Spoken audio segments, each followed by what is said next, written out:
শুভ সকাল। আজ 28শে আগস্ট 2025। আমরা এখন পারুতে আছি। আমাদের গাওয়ালিং হোটেলে সকালে ব্রেকফাস্টের জন্য আমরা আসছি। দেখি ব্রেকফাস্টে কি কি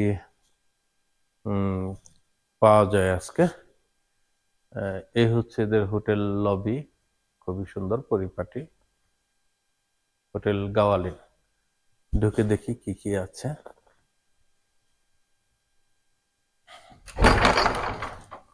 রেডি? এখনো মনে হয় তৈরি হয়নি। এখনো তৈরি হয় নাই, শেষ হয় নাই। দেখা যাক, তারপরেও না। 8টার সময় এরা সার্ভ করবে। সকাল 8টায় সার্ভ করবে, দেখা যাক। এটা হচ্ছে ডাইনিং স্পেস, ভালো। তো এর মধ্যে বাইরের ভিউটা আপনাদেরকে দেখিয়ে নিয়ে আসি। গোয়ালিন হোটেল থেকে বাইরের ভিউটা একটু দেখে নিই।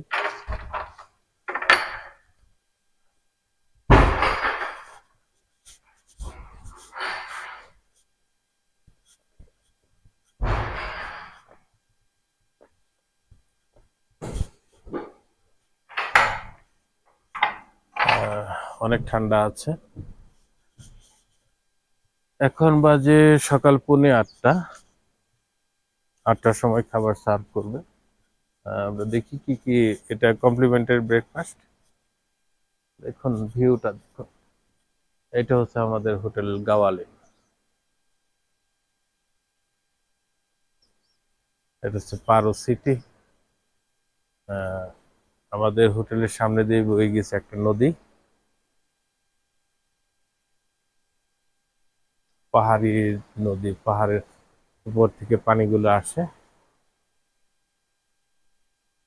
এখানে সকালে এসে দেখেছি এই গরুটা এখানে ছিল। ভুটানের রাস্তায় প্রচুর গরু দেখা যায়।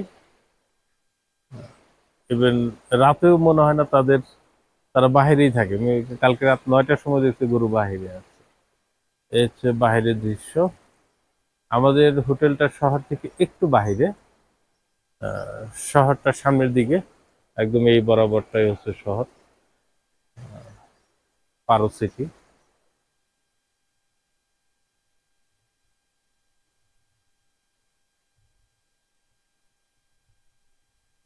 আজকে আজকে হচ্ছে আমরা যাব, পারো থেকে যাব হচ্ছে চেলালা পাস।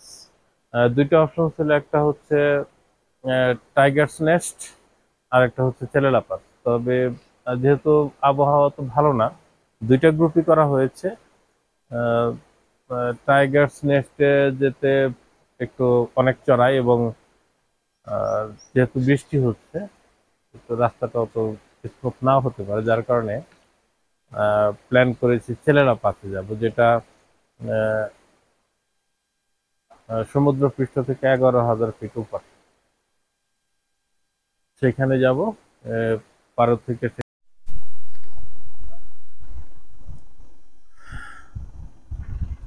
আমরা এসে পৌঁছালাম সর্বোচ্চ মোটরেবল পাসে। ভুটানের সর্ব উঁচুতে এই মোটরেবল পাস, 11,000 ফিট উপরে চেলেলা pass.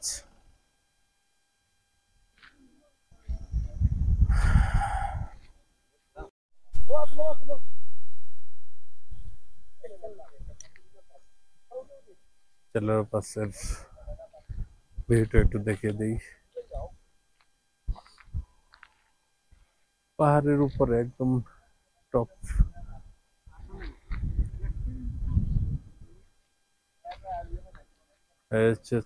Thank you for visiting আজ চেরালা পাস। এটা পারো থেকে 40 কিলোমিটার।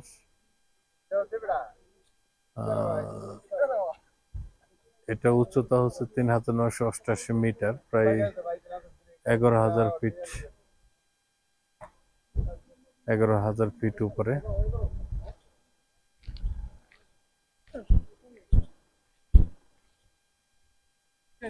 ওদিকে একটা মন্দির আছে। And Maggie. Tea tea is complimentary tea, Yes, sir. Complimentary tea. Complimentary tea. Huh? Kule sir ji will give you. Okay, I'm your guide. I will guide you through every corner of this. কালি ছাড় দিবে, Kule sir tea. Yes. কালি ছাড় দিবে। ওকে।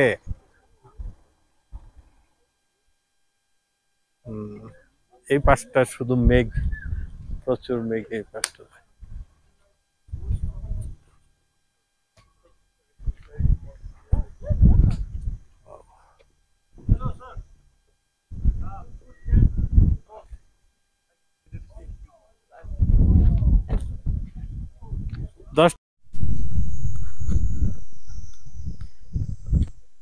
আমরা একটু hike করছি,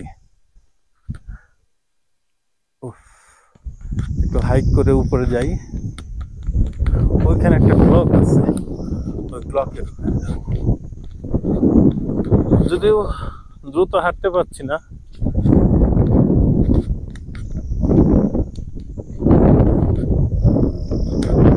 দেখুন ওই আঁকা বাঁকা রাস্তা দিয়ে আমরা আসছি, ওই ক্লকের ওখান থেকে দেখানো যাবে আপনাদেরকে।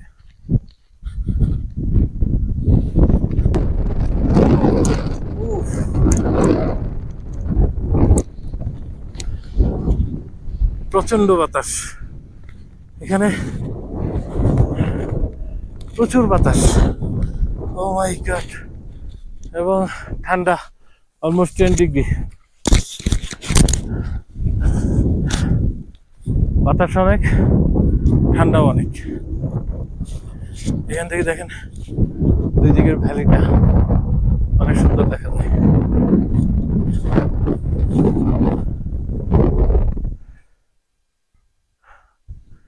এই হচ্ছে জেলার pass, Bhutan highest motorable pass.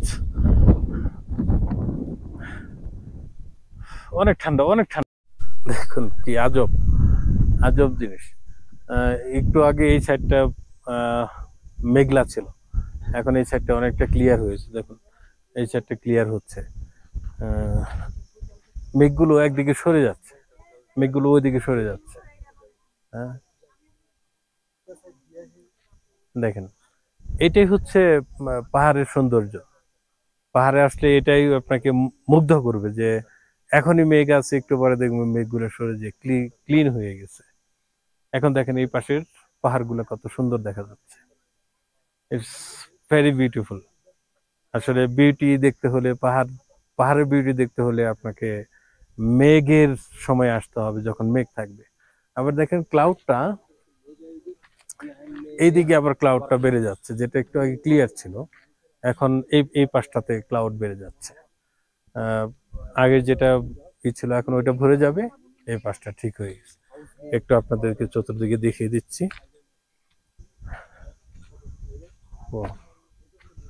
ও গুড, ভেরি ফাইন, খুবই সুন্দর।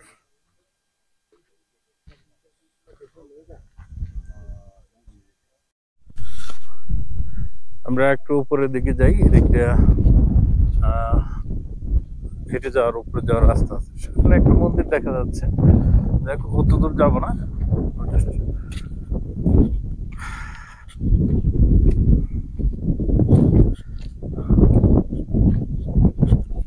এখানে অক্সিজেন পরিমাণ একটু কম, যেহেতু 11,000 ফিট উপরে, সেক্ষেত্রে একটু সাফোকেশন হবে, শ্বাসকষ্ট হবে। দেখুন এইখানে একটা সুন্দর একটা দৃশ্য, সেটা হচ্ছে পাহাড়ের গায়ে মেঘগুলো ধাক্কা খেয়ে এটা উঠে যাচ্ছে উপরের দিকে। পাহাড়ের গায়ে মেঘটা ধাক্কা খাচ্ছে, উঠে যাচ্ছে। আবার এই পাশটা দেখেন ক্লিয়ার, কারণ মেঘটা এই পাশে আসতে পারছে না। ওয়াও, কি সুন্দর দেখুন, এটা আসলেই দেখার মতো জিনিস। নেচার যে কত সুন্দর, এখানে না আসলে বোঝা যাবে না যে নেচার কত সুন্দর, নেচার কত কিছু দিতে পারে আমাদেরকে। দেখুন মেঘটা কিভাবে বাড়ি খেয়ে উঠে যাচ্ছে, এই পাশে নামছে না, এই পাশটা দেখেন অন্ধ সাদা, সাদা মিন্স ক্লাউড, শুধু মেঘ আর মেঘ। আর এই পাশটা দেখুন গ্রিন, কারণ এখানে কোনো মেঘ আসতে পারছে না ওই পাশ থেকে। আমার ডান পাশ থেকে বাম পাশে মেঘ আসতে পারছে না, যার কারণে এই ভ্যালিটাই পুরাটা গ্রিন হয়ে আছে। So it's the beauty of mountain. দেখুন পিছনের দিক ঠিক একই রকম, মানে এই ভ্যালি, মানে আমার সামনের অংশটুকুতে মেঘ আছে, মেঘগুলো এখানে এসে বাধাপ্রাপ্ত হচ্ছে, এই মেঘগুলো আর এই পাশে আসতে পারছে না। So it's great feelings, so beautiful place Chelela pass. Bhutan আসলে পারোতে তো অবশ্যই আসবেন, এবং পারোতে আসলে অবশ্যই এই জায়গাটা মাস্ট ভিজিটেড একটা প্লেস, আপনি এখানে ভিজিট করবেন। উইন্টারে এই চিত্রটা ভিন্ন রকম থাকে, দুই সাইডেই হয়তো তখন ক্লিন থাকবে, রৌদ্র উজ্জ্বল থাকবে। কিন্তু এই যে রেনি সিজনে আগস্টে, জুলাই আগস্টে যে সিজনটা, এই সিজনে আপনি আসলে এই ধরনের ভিউটা পাবেন, ডবল ভিউ আর কি, দুই ধরনের ভিউ পাবেন। সো অবশ্যই এটা মাস্ট ভিজিটেড একটা প্লেস, আপনারা আসবেন ইনশাল্লাহ।